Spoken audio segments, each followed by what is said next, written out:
মৌলা আলী মোড়ে একটি ধর্ণা মঞ্চ রাখা হয়েছে, অনশন অনশন সত্যাগ্রহ রাখা হয়েছে, যা ভারতীয় জাতীয় কংগ্রেস, আমাদের এখানে সিনিয়র লিডার্স কৃষ্ণা দেবনাথ দিদি এবং উর্বশী দি, মায়াদি, ডক্টর মায়া ঘোষ চলে গেলেন না, হ্যাঁ, এবং মানস দা, মানস ব্যানার্জি এবং প্রমোদ পান্ডে, ডক্টর তপন কৌর এবং ইমরান, কি নাম, মোহাম্মদ ইমরান, যুব কংগ্রেসের সহসভাপতি,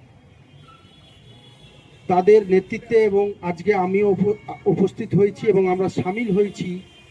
পশ্চিমবঙ্গের মানুষদেরকে সচেতন করতে, যে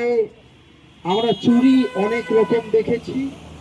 চোর অনেক রকম দেখেছি। যারা যারা শুনছেন একটু মন দিয়ে আপনারা যারা শুনতে পাবেন, বহু চুরি দেখেছি, কিন্তু প্রথম চোর, এটা একটা অদ্ভুত চোর, নরেন্দ্র দামোদর দাস মোদী এমন চোর একজন, যে মানুষের যে গণতন্ত্রে সবচেয়ে গুরুত্বপূর্ণ বিষয়, গুরুত্বপূর্ণ অধিকার, সেই অধিকার হচ্ছে মানুষের ভোট অধিকার, যেটা জাতীয় কংগ্রেস 18 বছরে প্রত্যেকটা নাগরিককে পাইয়ে দিয়েছে। আজকে নরেন্দ্র মোদী শুধুমাত্র দেশের সম্পত্তি, দেশের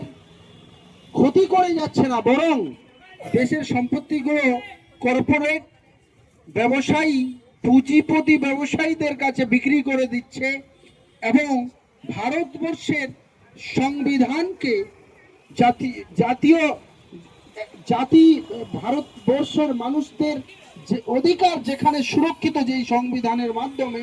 সেই সংবিধানকে ভুলণ্ঠিত করছে, ধ্বংস করার প্রয়াস করছে। কিন্তু এই সংবিধানকে বাঁচানোর জন্য এক গান্ধী, যিনি সংবিধান তৈরি করেছিলেন, মহাত্মা গান্ধী, এবং ভারতবর্ষকে স্বাধীনতার স্বাদ পাইয়ে দিয়েছিলেন, যার নেতৃত্বে ভারতবর্ষ স্বাধীন হয়েছিল, স্বাধীনতার আন্দোলন সম্পূর্ণ হয়েছিল, যার নেতৃত্বে ভারতবর্ষ স্বাধীন হয়ে সংবিধান তৈরি হয়ে ভারতবর্ষের মানুষদেরকে অধিকার পাইয়ে দেওয়া হয়েছিল। আজকে সেই মহাত্মা গান্ধীর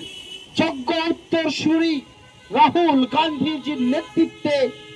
আপনার আমার ভোটের অধিকারকে বাঁচানোর লড়াই চলছে, এবং এই ভোট চোর রাহুল গান্ধীজির স্লোগান, ভোট চোর গদ্দি চোর। গদ্দি কেন ছাড়তে হবে, ডেমোক্রেসি কেন, আমরা কেন লিখেছি ভোট চোর নরেন্দ্র মোদীর পদত্যাগের দাবিতে আমরণ অনশন? কারণ ভারতবর্ষের বুকে যদি একমাত্র